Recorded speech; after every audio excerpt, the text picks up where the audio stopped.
Hi விவோஸ், இன்றைக்கான வீடியோவில் நம்ம கார்த்தி ரேவதி சீரியலை பற்றி தான் பார்க்க போகிறோம். அதில் பார்த்தீங்கன்னா இன்றைக்கி ரொம்பவே அதிரடியாகவும் ரொம்பவே பரபரப்பாகவும் போயிட்டுருக்குன்னே சொல்லலாம். நம்ம கார்த்தி பார்த்தீங்கன்னா ஆசையாக நம்ம ரேவதிக்கு அவங்க செயின் தொலைஞ்சதுனால ஒரு செயின் வாங்கி கொடுக்குறாங்க. இதை போட்ட ரேவதி ஒரு வேளை அவருக்கு நம்ம மேலே ஒரு காதல் இருக்குமோ அப்படின்னு சொல்லிட்டு நம்ம கார்த்தி மேலே அவங்களுக்கு ஒரு ஆசை வருது.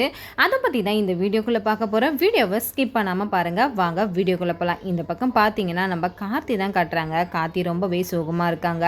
நம்ம சாமுண்டீஸ்வரி நம்ம கார்த்தி பார்த்தீங்கன்னா ரொம்பவே வெறுப்பேற்றி விட்டுட்டாங்கன்னே சொல்லலாம். நம்ம ரேவதிக்கும் அந்த மருதுக்கும் நடக்கிற அந்த ஃபங்க்ஷனை வீடியோ கால் பண்ணி நம்ம கார்த்திக்கு நம்ம சாமுண்டீஸ்வரி காட்டினது இல்லாமல் நம்ம சாமுண்டீஸ்வரி பார்த்தீங்கன்னா நம்ம கார்த்திக்கிட்ட ரொம்பவே திமுறா பண்ணிகிட்ருக்காங்க. இதுக்கு மேலே உன்னால் என்ன பண்ண முடியும்? நான் நினச்சேன்ல, நான் சொன்ன மாதிரி பண்ணிட்டேன் பற்றியா. இப்போ என் பொண்ணுக்கு நிச்சயதார்த்தம் வரைக்கும் நான் கொண்டு வந்துட்டேன். இன்னும் 3 மாதம்தான் அவளுக்கு நிச்சயதார்த்தமாக பண்ணி அவளை எப்படி வழிக்கு கொண்டு வரணும் எனக்கு தெரியும்டா.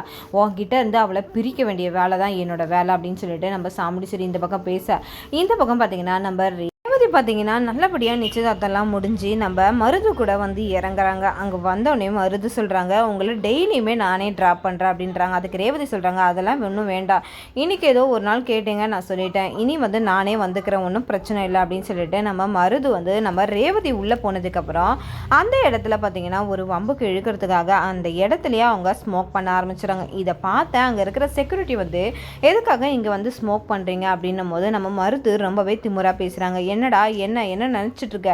உன் இஷ்டமா, என்னோட விருப்பம்டா, நான் எங்கே வேணாலும் சிகரெட் அடிப்பேன், ஆனால் நீங்கள் இந்த ஆஃபீஸ் ரூல்ஸ் படி நீங்கள் இந்த இடத்துல இதெல்லாம் பண்ணக்கூடாது சார் அப்படின்னு சொல்கிறாங்க.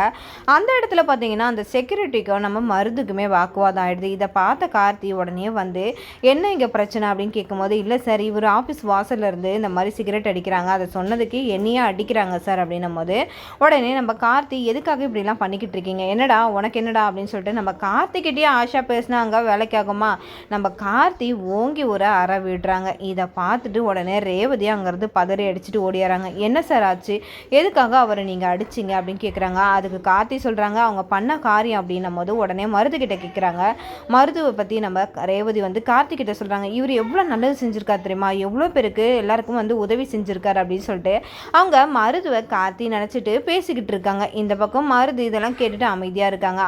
அப்போ கார்த்தி ரேவதி கிட்ட சொல்கிறாங்க, அவன் என்ன பண்ணான்னு முதல்ல கேளுங்க, அதுக்கப்புறம் நீங்கள் பேசுவீங்க அப்படின்னும் போது செக்யூரிட்டி சொல்கிறாங்க, நான் இங்கே சிகரெட் பிடிக்கக்கூடாதுன்னு சொன்னாமா, அதனால் நான் அடித்தாங்க, அதனால அவர் அடித்தார் திருப்பி அப்படின்னு சொல்லிட்டு அந்த செக்யூரிட்டி சொல்லும் போது, நீங்கள் பண்ணது தப்பு தானே, எதுக்காக இப்படிலாம் பண்ணிக்கிட்டு இருக்கீங்க அப்படின்னு சொல்லும் போது ரேவதிக்கு சொல்லிட்டு போயிடுறாங்க, இந்த இடத்த விட்டு முதல்ல கிளம்புங்க அப்படின்ட்டு. இதனால் மருதூர் பார்த்தீங்கன்னா ரொம்பவே அசிங்கப்பட்டதுனால ரொம்பவே கார்த்தி மேலே கோவமாக இருக்காங்கன்னே சொல்லலாம். ரேவதி பார்த்தீங்கன்னா அவங்களோட சீட்டில் போயிட்டு உக்காந்துட்டு அவங்களோட வேலையை பார்க்குறாங்க. இதை பார்த்த ரேவதி பார்த்தீங்கன்னா நம்ம கார்த்தி அவங்கள பார்த்துக்கிட்டே இருக்கிறத பார்க்குறாங்க. உடனே கார்த்திக்கிட்ட நம்ம ரேவதி சொல்கிறாங்க, என்ன இவர் நம்மளை பார்த்துக்கிட்டே இருக்காரு அப்படின்னு சொல்லிட்டு ரேவதி நம்ம அவர்கிட்டே போய் கேட்டுடலாமே, அக்கா சொன்ன மாதிரி ஒரு வேளை நம்மளை லவ் பண்ணுறாரா என்னன்னு தெரியலையே அப்படின்னு சொல்லிட்டு நம்ம ரேவதி அவரோட ரூமுக்கு போகிறாங்க. அங்கே போயிட்டு நீங்கள் ஏதோ என்கிட்ட சொல்ல வரீங்க, அதுக்காக தான் உங்களை நான் கூப்பிட்டு அனுப்புனேன் அப்படின்னு சொல்கிறாங்க. உடனே நீங்கள் என்ன சொல்கிறது அதெல்லாம் சொல்லுங்கள், நான் எதுவும் தப்பாலாம் நினச்சிக்க மாட்டேன் அப்படின்னு சொல்லிட்டு கார்த்தி சொல்ல, இந்த பக்கம் ரேவதி சொல்கிறாங்க, அதெல்லாம் ஒன்றும் இல்லை சார் அப்படின்னு. ஆனாலும் நம்ம ரேவதி மனசில் நினைக்கிறாங்க, நம்ம நினச்சதை இவர் அப்படியே சொல்கிறாரு, ஒரு வேளை இவர் நம்மளை லவ் பண்ணுறாரா அப்படின்னு சொல்லிட்டு நம்ம ரேவதிக்குமே இப்போ நம்ம கார்த்தி லவ் பண்ணுறாங்களான்ற ஒரு டவுட் இப்போ வந்துருச்சுன்னே சொல்லலாம். அதுக்கு கார்த்தியே ஒன்றும் இல்லை அப்படின்னு சொல்லிடுறாங்க. இந்த பக்கம் ரேவதியும் ஒன்றும் இல்லை சார். அதுக்கப்புறம் திரும்பி சொல்கிறாங்க, இந்த மாதிரி என்னோட நிச்சயதார்த்தம் நல்லபடியாக முடிஞ்சிருச்சு சொல்லும் போது, அது உங்களோட பர்சனல், அதை பற்றி ஏன் என்கிட்ட சொல்கிறீங்கன்னு சொல்லிட்டு ஒரு மாதிரி வரக்தியாகவே பேசுகிறாங்க.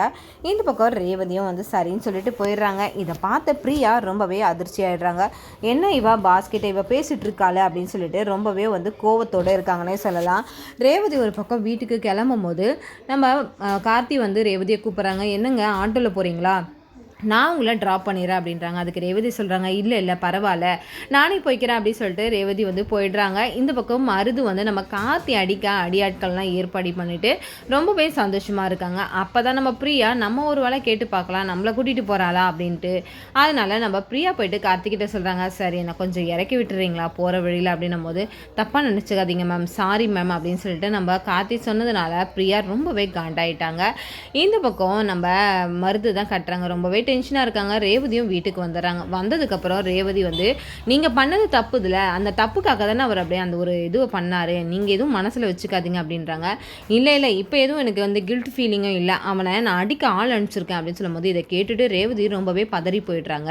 உடனே ரேவதியும் வந்து நான் எப்படியாவது அவரை காப்பாற்றணும் அப்படின்னு சொல்கிறாங்க. அப்போ அந்த இடத்துக்கு மயில் வராங்க. இந்த மாதிரி வந்து இவர் பண்ணதுனால அவரை அடித்தார், அதை இவர் மனசில் வச்சுக்கிட்டு அவருக்கு அடியாட்கள் அனுப்பியிருக்காரு மாமா அப்படின்னு சொல்லும்போது நீ போய் காப்பாற்றுமா, அது ஒன்றும் பிரச்சனை இல்லை அப்படின்னு சொல்லும்போது ஏன்டா டேய் நீ பண்ணதுக்கு தான்டா அடி வாங்கினேன், அதை விட்டுட்டு எதுக்குடா இப்படிலாம் பண்ணிக்கிட்டு இருக்கேன்னு சொல்லிட்டு நம்ம ரேவதி அனுப்புனதுனால மருதுக்கு நம்ம மயில் மேலே ரொம்பவே கோவம் வந்துருச்சு. அதனால அவங்களுமே ரொம்பவே காண்டா போயிட்டாங்க. இந்த பக்கம் ரேவதி நம்ம கார்த்திக்கு ஃபோன் அடிக்கிறாங்க, எடுக்கவே இல்லை.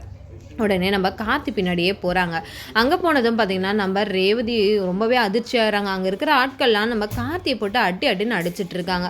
இதை பார்த்துட்டு ரேவதிக்குமே ஒரு மாதிரி ஆயிடுச்சு, என்னடா இது அப்படின்னு சொல்லிட்டு. என்னால் தான் சார் உங்களுக்கு இந்த மாதிரி ஒரு நிலமைன்னு சொல்லும்போது ரேவதி மருது அனுப்பின ஆளை பற்றி வந்து நம்ம கார்த்திக்கிட்ட சொல்லிடுறாங்க.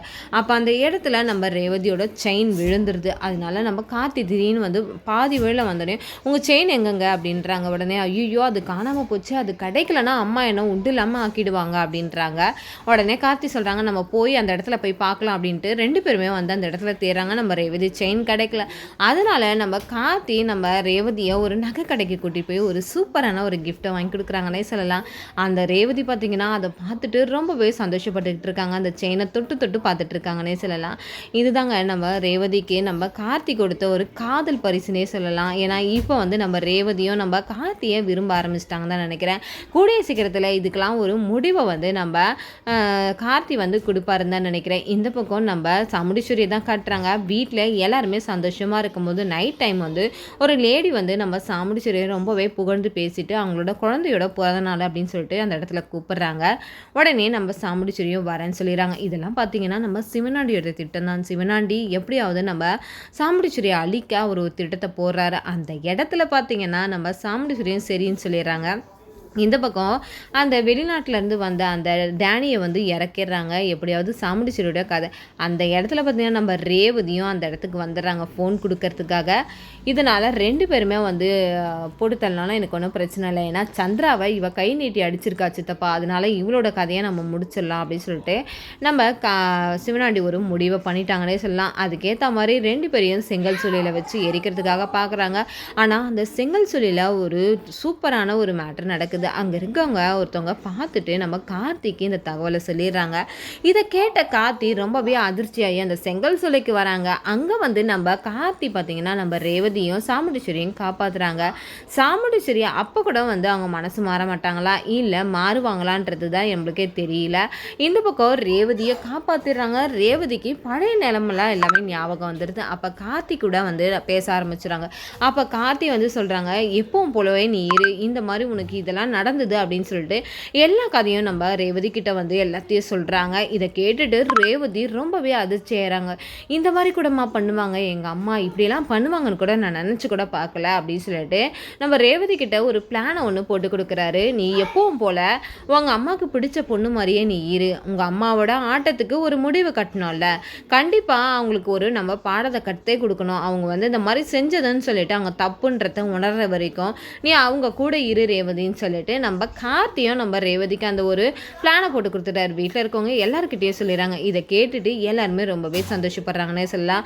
இனி வரக்கூடிய எபிசோட்ல நம்ம சாமுண்டீஸ்வரியை நம்ம கார்த்தி என்னென்னலாம் பண்ணுறாருன்னு அதை பற்றி தான் இந்த வீடியோக்குள்ளே நம்ம பொறுத்திருந்து பார்க்க போகிறோம். இதோட பார்த்தீங்கன்னா இந்த ரிவ்யூ முடியுது. நாளைக்கான ரிவ்யூவில் என்னெல்லாம் நடக்குது நம்ம பார்க்குறதுக்கு முன்னாடி என்னோட வீடியோ உங்களுக்கு பிடிச்சிருந்தா மறக்காமல் உங்களோட கமெண்ட்களை என்னோட கமெண்ட் பாக்ஸில் தெரிவிங்க. வீடியோ பார்த்துட்டு இருக்கோங்க எல்லாருமே என்னோட சேனலுக்கு சப்போர்ட் பண்ணுங்கள். தேங்க்யூ.